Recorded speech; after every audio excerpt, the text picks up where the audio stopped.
Bahkan dari keluarga pun kaget, oh Sabita bisa ya. Cuma di situ waktu aku lihat keramaian, lihat banyak orang, aku langsung mundur, langsung takut. Iya, langsung takut, aku langsung nangis. Pokoknya aku nggak mau, aku malu, aku takut. Emang aku seaneh itu. Bahkan ada yang pernah bilang, apa Sabita tuh punya kepribadian ganda kayak gitu. Dikira punya. Ya Allah, kalau aku sampai lolos ke nasional, aku bakal puasa 5 hari.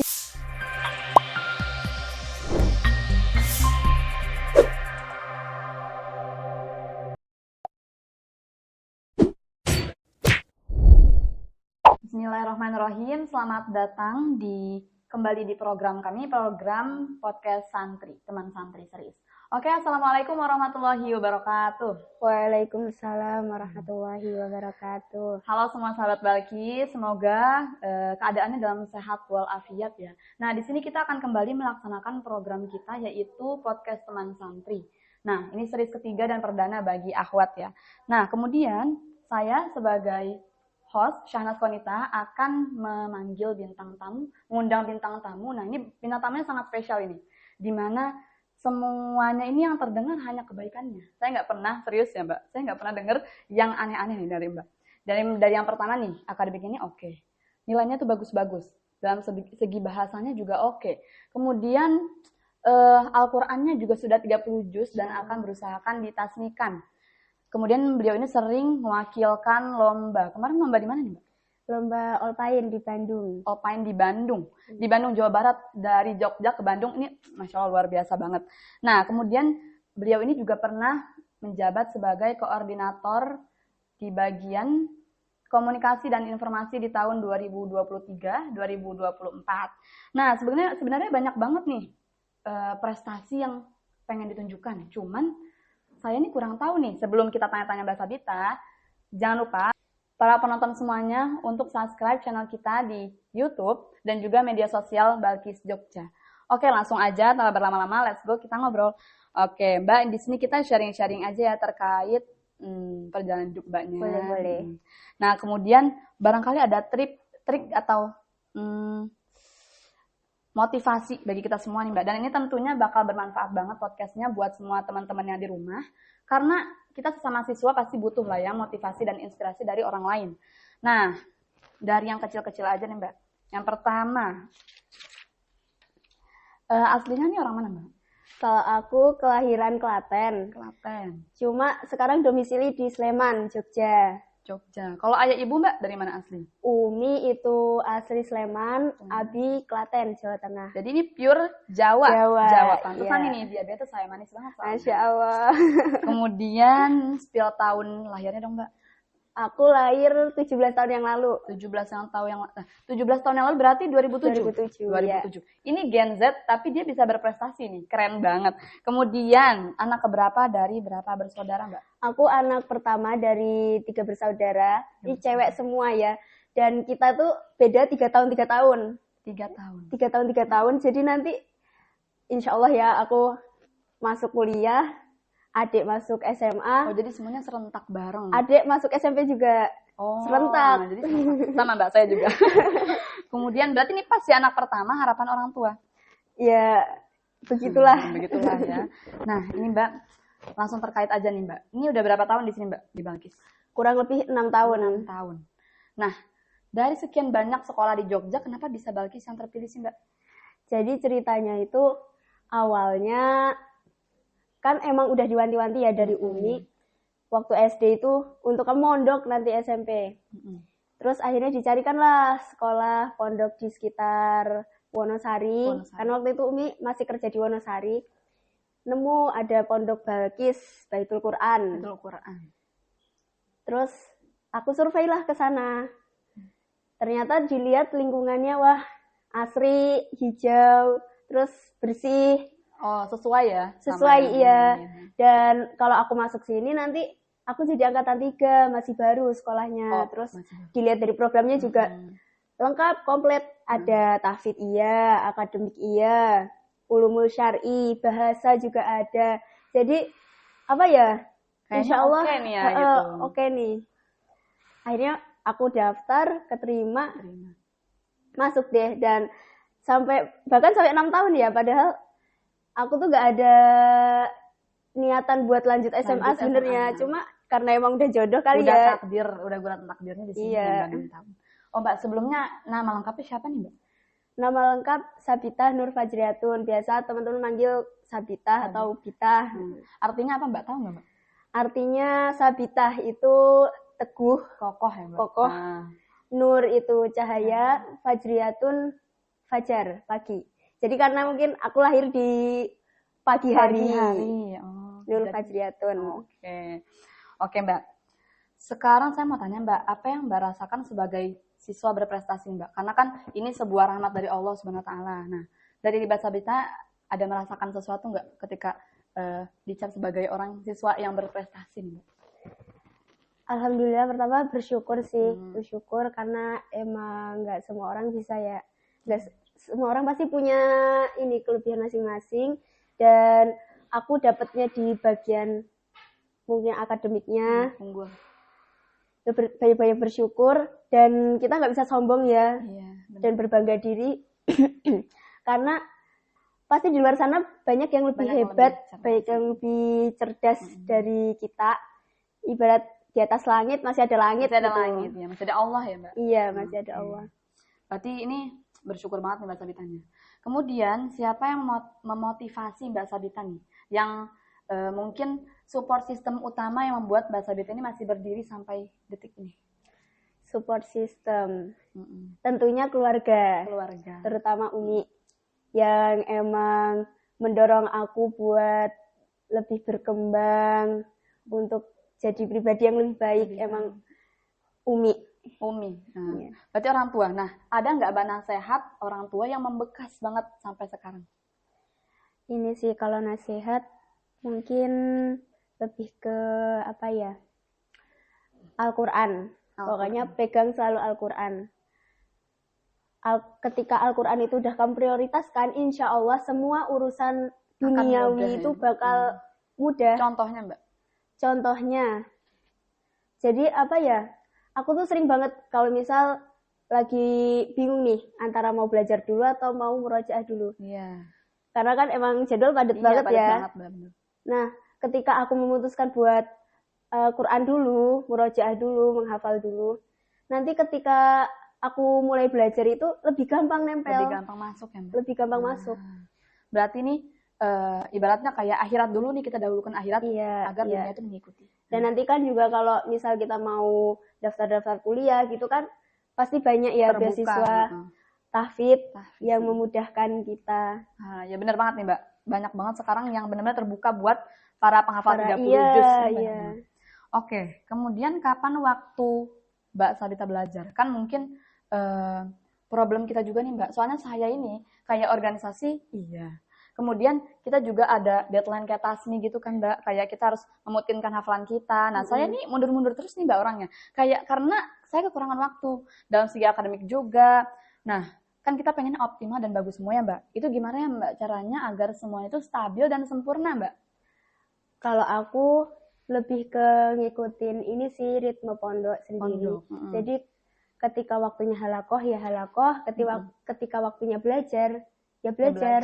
Dari jam 8 sampai jam setengah 3 itu benar-benar tuh fokus untuk belajar.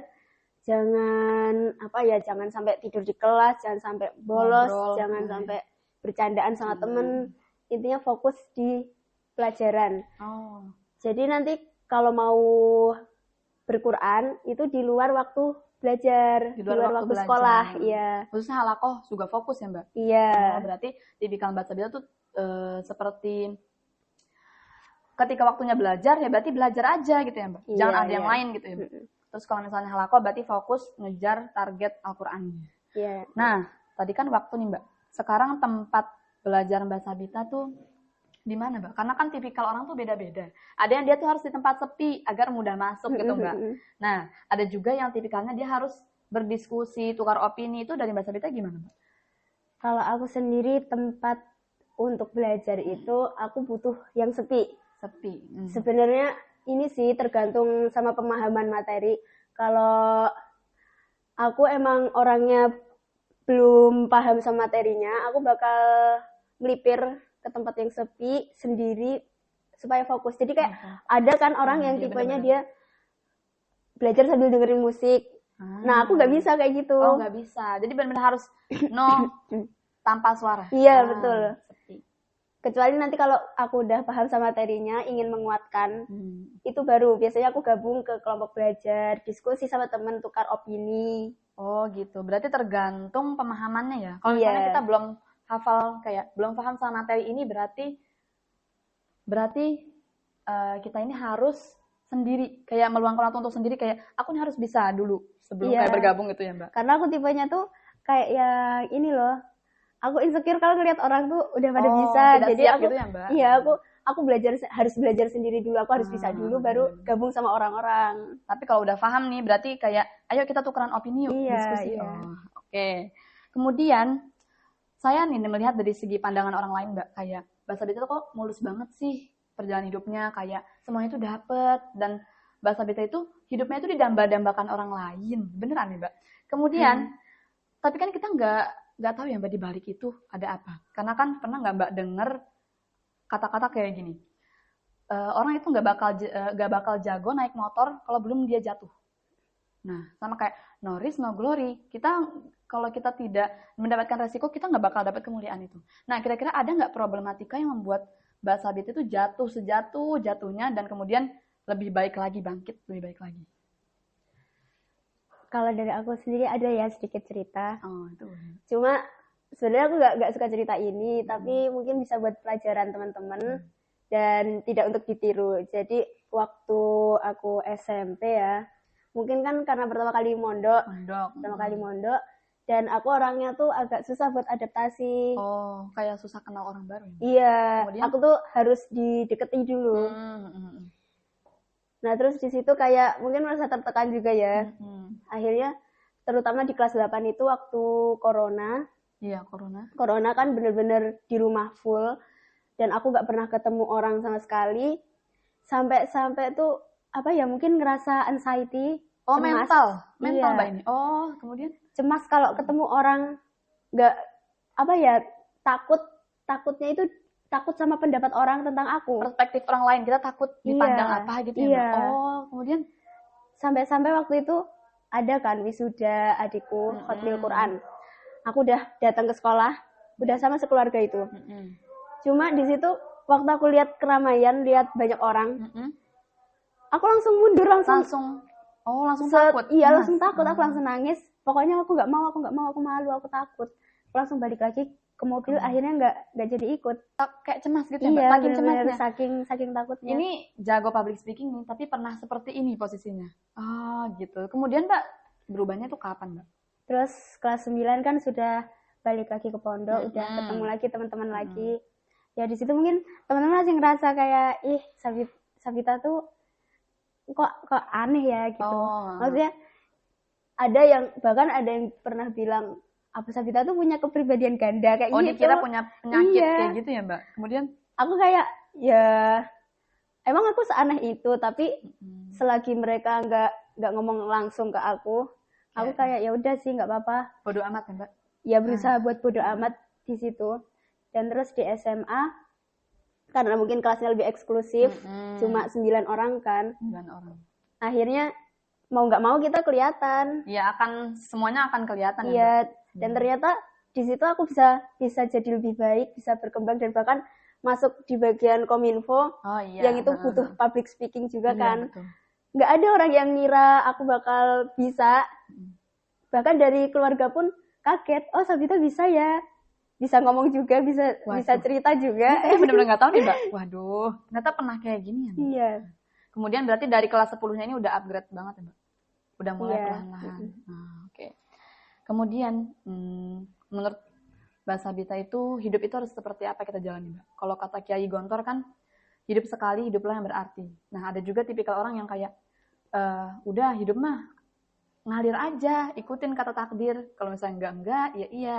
Ada juga yang dia terplanning. Aku harus seperti ini. Kalau Mbak Sabita itu gimana Mbak? Kalau menurut aku hidup tuh nggak bisa ya kita ngalir ngikut arus aja. Jadi emang kita tuh harus punya target, kita harus punya impian. apa yang ingin kita capai, kita besok mau jadi apa. Dan itu kita mulai mencapainya dari target-target kecil. Dari target-target kecil. Nah, misal kita pengen jadi dokter. Berarti kita cicil belajar sejak sekarang kan. Oh, dari sekarang. Karena dokter kan butuh ekstra ya. Iya. Dan kayak setiap orang kan pasti punya kelebihan masing-masing. Dan kita perlu mengenali diri kita sendiri. Kita tuh passionnya di mana sih? Ya, ini penting banget nih, Mbak. Kita passionnya di mana supaya nanti kita bisa memberi kebermanfaatan kepada orang-orang di sekitar kita dengan cara kita sendiri. Cara kita sendiri, be yourself, Mbak. Iya. Oh, berarti kalau menurut Mbak Sabita intinya adalah hidup itu harus bermanfaat, hidup itu harus hebat gitu. Oh. Oke, ini masih terkait nih, Mbak. Prestasi yang pernah diraih itu apa aja, Mbak? Dari PAUD deh, Mbak. Saya mau minta dari awal banget. Ini ada apa aja, Mbak? Kalau dari TK juara lomba mewarnai. Oh iya, mewarnai. Mewarnai pernah. Terus pernah juga ikut lomba hafalan surat-surat pendek. SD aku pernah ikut, kalau yang di lingkup sekolah itu juara 3 lomba mufradat. Mufrad bahasa Arab? Iya, vocab bahasa Arab. Terus ada yang sekecamatan itu juara 2 lomba CCA, cerdas cermat agama. Cerdas cermat. Iya. Ini SD, Mbak, cerdas cermat. SD. Waduh, ini SD saya ngapain ya, Mbak? Aduh. Lanjut, Mbak. SMP ya begitulah ya. Oke, mungkin emang ada potensi cuma belum kelihatan. Terus di SMA pertama itu waktu kelas 10 aku ikut OSN Fisika. OSN. Dan alhamdulillah dapat peringkat 1 se-Kabupaten Gunung Kidul. Se-Kabupaten. Oke. Kabupaten. Lanjut. Terus Olimpiade Bahasa Arab. Ini aku dapat juara 2 di kabupaten waktu kelas 11. Dan ketika lolos ke provinsi, kita peringkat keempat. Jadinya nggak lanjut ke nasional. Oh, nggak lanjut ke nasional. Iya. Terus kelas 12 itu ada lomba cerdas cermat sejarah. Sejarah itu dapat kemarin peringkat 7 se-Kabupaten. Dan yang baru pekan kemarin. Ini Olpain, Olimpiade PAI Nasional ke Bandung ini. Iya, wah, ini gempar banget Balkis, Mbak. Wih, Masya Allah, kayak wah sampai keluar Jogja gitu. Oke, dari situ Mbak, kok bisa sih Mbak ada nazar apa gimana gitu Mbak? Iya, kemarin tuh sebenarnya aku waktu seleksi dari provinsinya ke nasional, aku tuh kan pengen banget ya ngerasain lomba nasional offline, kan belum pernah ya. Terus aku nazar, ya Allah, kalau aku sampai lolos ke nasional, aku bakal puasa 5 hari. 5 hari, Mbak. Dan akhirnya lolos sampai ke nasional, walaupun di nasional dapat peringkat 11. Tapi alhamdulillah sih pengalamannya. Berarti setiap lomba nih pasti ada aja ya peringkat-peringkatnya, Mbak. Tetap dapat. Alhamdulillah. Berarti ini yang paling upgrade itu di SMA ya, Mbak? Iya. Kiat-kiatnya ini apa, Mbak? Kayak harus apa kita nih kalau pengen seperti ini? Kalau aku sendiri sebenarnya apa ya? Karena aku kan ini ya belajarin semuanya. Istilahnya kita berusaha mengoptimalkan semuanya. Kalau aku di bidang akademik itu, walaupun kamu nggak suka sama pelajarannya, seenggaknya kamu bisa. Walaupun nggak bisa banget, seenggaknya bisa dasar-dasarnya. Dasar-dasarnya itu harus bisa. Oke. Waduh, berat nih Mbak.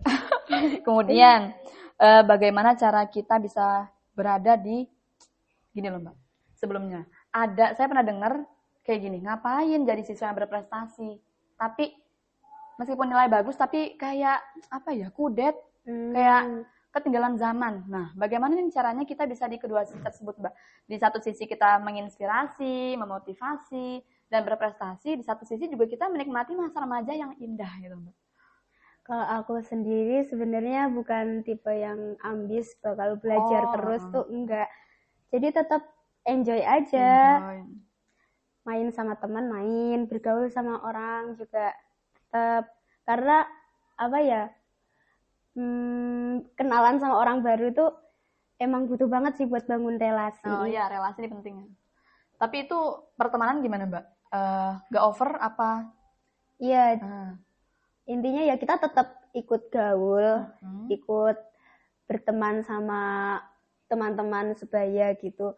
Cuma jangan sampai kita melupakan tugas utamanya kita sebagai pelajar, sebagai santri yang tugasnya untuk belajar. Harusnya seperti ini, jangan membelokkan gitu ya Mbak. Oh, ini penting nih. Berarti punya prinsip sendiri ya Mbak seperti itu. Oke, kemudian definisi tentang pertemanan. Saya ini pernah dengar dari Prilly Latukonsina Mbak. Katanya baik itu harus ke semua orang, tapi kalau teman ini kita harus milih-milih. Nah, kadang kan ada orang yang aku maunya pertemananku circle ini bener-bener eksklusif, berkualitas. Dia nggak menerima orang lain. Tapi ada juga yang dia friendly, terbuka. Nah, kalau Mbak Sabita definisi pertemanan itu seperti apa Mbak? Kalau aku sendiri sih berteman itu boleh sama siapa aja. Cuma kalau untuk teman dekat, emang kita harus pilih-pilih. Emang harus pilih-pilih mana yang kira-kira dia bisa membantu kita. Terus nggak ngejudge kita. Dan apa ya, jadi kita bisa tampil apa adanya. Jadi kayak sefrekuensi ya Mbak? Iya, sefrekuensi.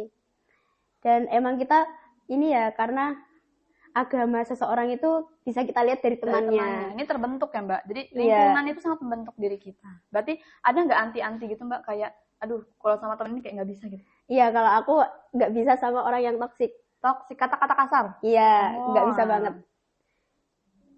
Kayak paling kayak setiap mereka tuh kayak berkata kasar, kita ada kayak tek gitu ya Mbak? Iya, meskipun kita nggak terucap gitu. Iya, walaupun mungkin menurut mereka biasa aja, tapi enggak. Di kita sangat agak gimana gitu ya Mbak? Oke.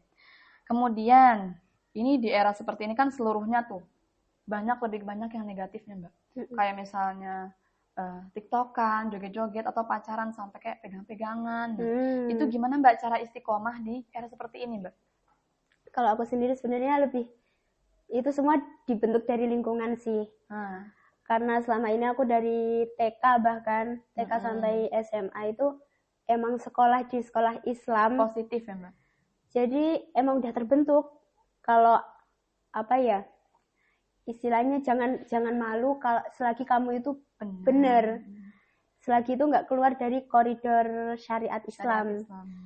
Jadi kayak kita jangan gampang lah ke bawah arus tren-tren yang sekarang negatif. Mungkin kelihatannya keren ya, tapi itu kan nggak benar. Iya, kita harus punya batasannya Mbak. Iya, harus punya benteng dari diri kita sendiri. Benteng dari diri kita sendiri. Nah ini penting banget sih teman-teman. Jadi kita tuh jangan merasa malu ya Mbak, selama itu benar. Iya benar banget ini. Ini dicontoh ya ini. Kemudian, jika melihat segala proses sampai dari dulu sampai sekarang nih Mbak, dan jika waktu itu bisa diulang, apa yang Mbak Sabita akan perbaiki? Mungkin di waktu ini ya, waktu SMP itu aku kayak ketika mengingat masa itu tuh, kok aku gitu banget ya dulu. Aduh gelap ya Mbak. Kemudian Mbak, kayak kok kelam banget sih. Kalau waktu bisa diulang, aku pengen balik lagi ke masa itu, terus bilang lah pokoknya jangan kayak gitu. Jangan seperti itu. Sebenarnya berpotensi ya Mbak? Iya, sebenarnya di SMP itu aku ada potensi buat bisa maju lebih baik. Cuma karena masih disibukkan dengan hal-hal pribadi itu, tapi emang karena proses orang berbeda-beda ya, dan aku dapat fase jatuhnya itu waktu di SMP. Jadi ya karena emang waktu nggak bisa diulang ya kita perbaiki aja apa yang ada. Fokus ke masa depan sekarang. Iya. Nah iya benar banget nih, kayak bunga itu ditanam bersamaan, tapi kayak tumbuhnya itu tidak bisa bermekaran bersamaan. Jadi proses orang itu beda-beda, kita tidak boleh menghakimi siapapun. Iya, betul. Kemudian amalan apa sih Mbak yang biasa dilakukan istiqomah gitu Mbak? Kok bisa jadi seperti ini? Mungkin pasti ada amalan tersendiri nih Mbak. Apa nih Mbak? Amalan sebenarnya nggak ada yang khusus banget sih. Mungkin kayak kalau kita punya hajat-hajat ya, terutama ini kan aku kelas 12, pasti banyak impian, keinginan yang dicita-citakan. Mungkin kayak puasa Senin Kamis. Oh iya, puasa Senin Kamis. Sholat duha, jangan sampai absen. Jadi setiap hari itu rutin? Iya, sholat hajat tiap malam. Terus doa Nabi Yunus 100 kali. Yang kayak gimana tuh Mbak? la ilaha illa anta subhanaka inni kuntu minadz zalimin. Itu gunanya apa, Mbak, doanya?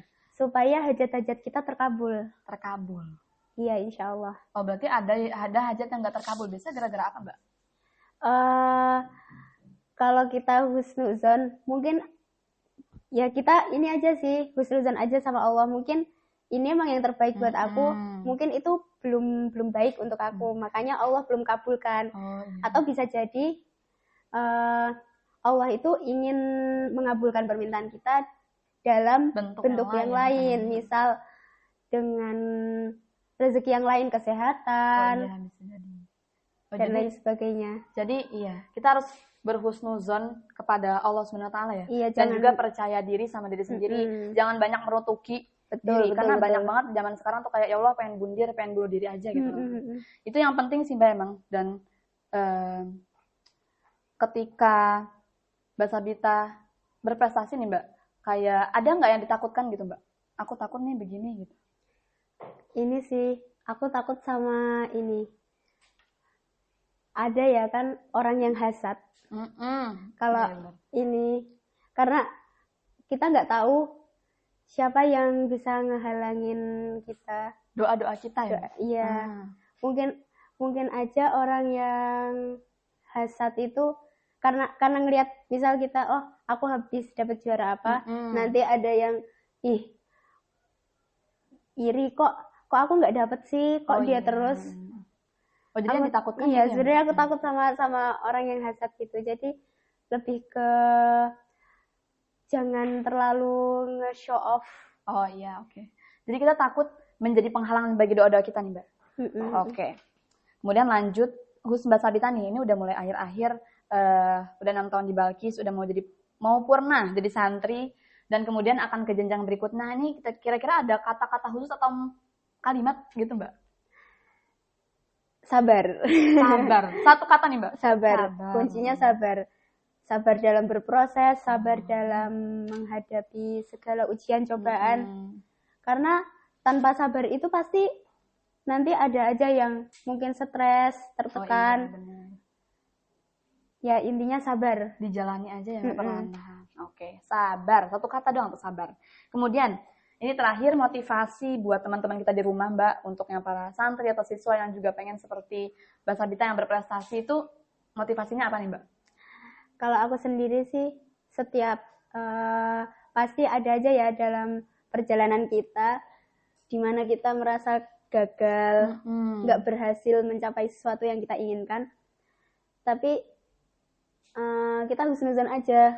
Oh mungkin ini karena perjuanganku itu belum bisa membayar lunas harga keberhasilan itu. Jadi bukan gagal. Kamu nggak berhasil itu bukan gagal. Tapi karena kamu belum membayar lunas harga keberhasilan itu dengan perjuangan yang sepadan. Belum titik nol nih Mbak? Iya. Ibarat air mau berubah jadi es batu itu kan harus mencapai ke titik 0 derajat Celcius. Jadi selagi belum mencapai titik 0 derajat itu, air nggak bakal berubah jadi es. Jadi kayak gagal tuh bukan titik dari hidup, kayak dari impian kita tuh bukan titik. Jadi. Oh berarti itu mindset kan Mbak? Iya. Harus dimiliki nih. Dimana gagal itu harus dihabiskan jatahnya selagi muda. Selagi masih muda. Nah berarti itu ya hikmah dari Mbak Sabita. Kalau hikmah dari saya sendiri nih karena telah mendengar dari awal sampai akhir pertanyaan-pertanyaannya. Dan kalau dari saya tentang hakikat prestasi yang sesungguhnya, di mana prestasi ini tidak hanya semata untuk memenangkan suatu penghargaan, tapi prestasi ini awal mulanya adalah di mana kita maksimal dalam segala hal. Oke.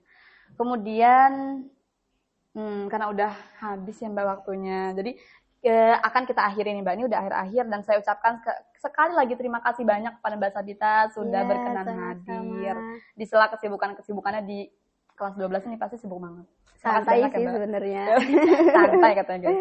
Oke, sahabat Balkis, kami pamit undur diri. Jika ada salah kami mohon maaf, dan jika ada komentar atau kritik usulan itu bisa langsung komen di kolom komentar. Jangan lupa sekali lagi subscribe YouTube channel Balkis dan juga follow media sosialnya, like dan share. Karena itu penting banget, dan pantau terus perkembangan kita karena bakal banyak banget yang menarik dari video-video kita yang nantinya. Oke. Sampai ketemu lagi, ditunggu ya podcast-podcast berikutnya karena mungkin akan lebih konsisten lagi. Oke, dari kami, wassalamualaikum warahmatullahi wabarakatuh. Balkis Jogja, mulia mendunia.